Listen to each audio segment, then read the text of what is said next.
Good morning everyone. আজকে আমি আপনাদের একটা টিপস দিচ্ছি। এই দেখুন, দুটো লবঙ্গ। এই দুটো লবঙ্গ আমি এখন চিবিয়ে এক গ্লাস জল খেয়ে নেব। যাদের হাঁটুতে সমস্যা আছে অবশ্যই আমি তাদের জন্য বলবো যে দুটো লবঙ্গ সকালবেলা চিবিয়ে অবশ্যই জল খেতে। আমি অবশ্য রিউমাটয়েড আর্থ্রাইটিসের পেশেন্ট, আপনারা তো আগেই বলেছি। আমার হাত ফাত আঙুল ফাঙুল এরকম পুরো টোটাল বডিতেই আছে, কিন্তু আমার হাঁটুতে প্রচণ্ড ব্যথা ছিল। সিঁড়ি থেকে ওঠানামা করতাম না, রাস্তায় ভালোভাবে চলতে পারতাম না।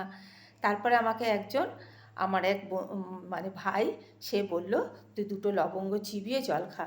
বিশ্বাস করুন, 2 বছর ধরে খাচ্ছি, একদম হাঁটুতে সমস্যা নেই, একটুও ব্যথা হয় না, হাঁটি চলি, সিঁড়িতে ওঠানামা করলেও হয় না।